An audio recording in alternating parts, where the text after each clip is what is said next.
At noon, Li Zongping, a villager from Tianjin village, shouldered his hoe and headed to the cornfield. The sun blazed like it could melt iron, and the village's dirt road was scorched white, heat seeping into his shoes with every step. The poplar leaves along the path drooped lifelessly, and even the cicadas' chirp sounded weak and listless. As Zongping set out, old lady Wang, sitting under the ancient locust tree at the village entrance, fanned herself with a palm leaf fan and called out to him. She was over 70, her eyes sharp and ears keen, though her legs weren't what they used to be. On hot days she often cooled off under the tree. Zongping paused, wiping sweat from his brow. Wang Pa, they say a big rain's coming in a couple of days. I need to clear the weeds at the field's edge, or they'll go wild once the rain hits. Wang Pa glanced toward his cornfield, her brows knitting. Foolish boy, haven't you heard the old folks say? At high noon, when the sun's at its fiercest, it's the time when yin and yang meet. Don't go wandering in the fields. Zongping chuckled. Wang Pa, you're telling those old tales again. Under this blazing sun, even people hide in the shade. Nothing's out there. Young and skeptical, he thought these were just stories the elders made up to scare folks. Wang Pa grew agitated, tapping her fan's handle. Don't brush it off. A few years back, the second son of old Lu's family from the East End went to cut grass by the river at noon. He came back possessed, raving for half a month until a shaman fixed him. He said he saw a figure in a red dress standing under a willow tree. All right, Zongping said, hoisting his hoe. I'll be quick and come right back. You rest, Wang Pa. He didn't take her words to heart and strode toward his cornfield at the foot of the hill. His 2-acre plot grew taller than a man, the glossy green leaves shimmering under the sun, rustling in the breeze with a hint of coolness. Zongping ducked into the field, the humid air thick with the smell of earth. He swung his hoe, clearing weeds as the sun climbed higher, scorching the dew off the corn leaves and curling their edges. Stripped to the waist, he worked, sweat rolling down his back, soaking into the parched soil and vanishing instantly. After about an hour, with most of the weeds cleared, he straightened up, rubbing his sore back, and looked for a shady spot to rest. As he turned, a flash of red flickered deep in the cornfield. Zongping froze, thinking his eyes were playing tricks. Who'd be out here in this heat, especially in red? Only a few young women in the village wore such colors, and none would be out now. Squinting, he peered into the dense rows of corn, but the overlapping leaves blocked his view. Must be the light, he muttered, grabbing his water jug from the hose handle and gulping down cool water to ease the heat. Then a rustling came from behind, like someone stepping through the corn. He spun around, nothing but the wind stirring the leaves. Who's there? He called, his voice muffled in the field. No answer. Wang Po's words crept into his mind, sending a chill through him. Steadying himself, he figured it was just a hare or some other critter. Wild animals often scurried through the fields. But that red shadow. He glanced deeper into the field again. Nothing. Let's get out of here, he decided, shouldering his hoe and hurrying toward the field's edge. A few steps in, the rustling started again, closer now, just a few paces behind. His scalp prickled, but he didn't dare look back, quickening his pace. The dirt clods crunched underfoot, mixing with the nearing sound, sending chills up his neck. Nearing the edge, he couldn't resist and glanced back. Through the gaps in the corn, a figure in a red jacket stood about 10 paces away, facing away.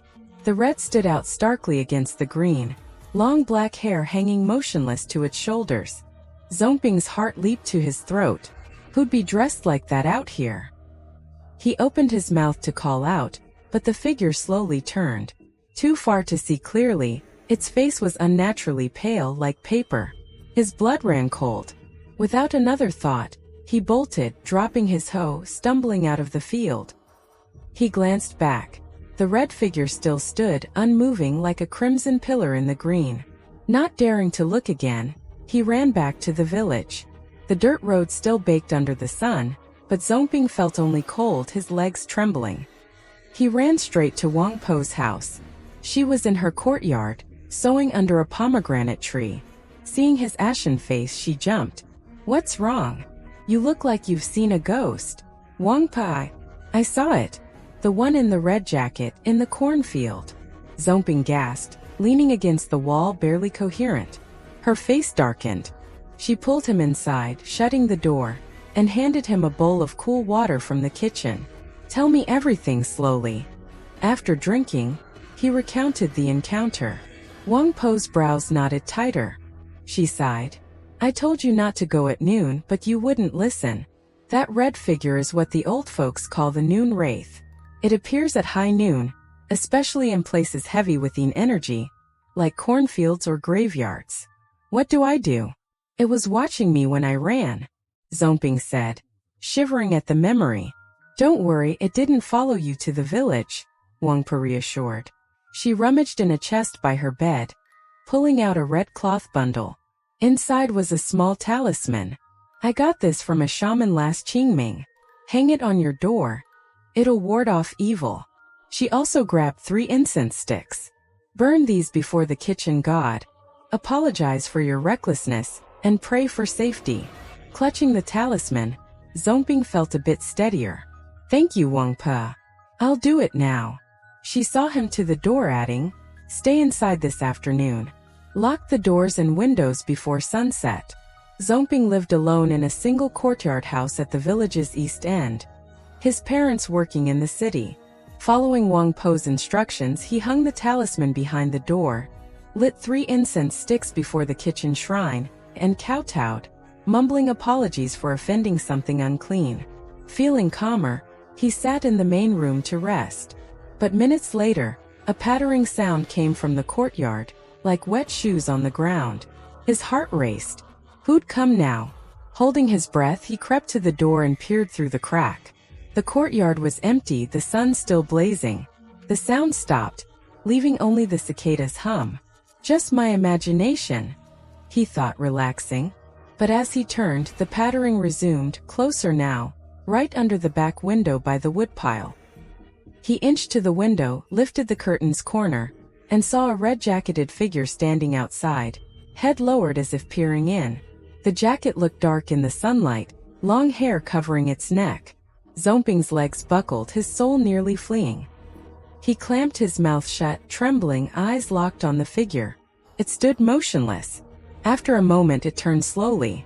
Its face was deathly white, eyes like black voids, no pupils, lips curling into a faint, eerie smile. Zomping screamed, scrambling onto the bed, pulling the blanket over his head, shaking uncontrollably. He heard the window creak open, followed by soft pattering footsteps entering the house. Each step felt like a hammer on his heart, stopping at the bed's edge. A chilling cold seeped through the blanket, piercing his bones. Eyes shut tight, he muttered. Don't find me, don't find me. After what felt like forever, the cold faded, and the footsteps vanished. He peeked from under the blanket. The room was empty, the window open, a breeze carrying the scent of corn leaves. He stumbled out of bed, flung open the door, and ran to Wang Po's house. She was waiting at her gate. Seeing his panicked state, she pulled him inside. Unable to speak, he nodded, face pale, lips quivering. Wang Po grabbed a pair of scissors and a handful of sticky rice, saying, "Let's go to your house." There, she scattered rice in the courtyard, muttering incantations, and waved the scissors in every corner, especially by the back window, chanting, "No grudge, no enmity, leave this place. Come again, and your soul will scatter." After her ritual, she turned to Zomping. "It's gone now. The noon wraith fears things with strong yang energy, like scissors and sticky rice. It won't return." Gasping for air, tears in his eyes, Zomping said, "Thank you, Wang Po. I'll never go out at noon again." "Good, you've learned," she said, handing him the scissors. "Keep these under your pillow, move the talisman to the windowsill, and you'll be fine tonight. Stay inside until after the 7th day of the month." That afternoon, Zomping stayed at Wang Po's, listening to her tales of the noon wraith, a spirit from decades ago, dressed in red, heavy with resentment, bound to the noon hour, seeking those who wandered the fields at that time. As the sun set, Zomping returned home, placing the scissors under his pillow, the talisman on the windowsill, and locking all doors and windows. He stayed awake all night, watching the window until dawn, when he finally dozed off. The next day, retrieving his hoe from the cornfield, he noticed a patch of trampled corn at the edge. Not daring to approach, he grabbed the hoe and hurried back. From then on, Zomping avoided going out at noon, especially to the cornfield. Every year around this time, the memory of that red figure and its hollow eyes sent chills down his spine. The village elder said the noon wraith still lingered, waiting for those foolish enough to venture into the fields under the fiercest sun. Zomping would rather wait hours than break that taboo again. Some old rules he learned were not to be ignored.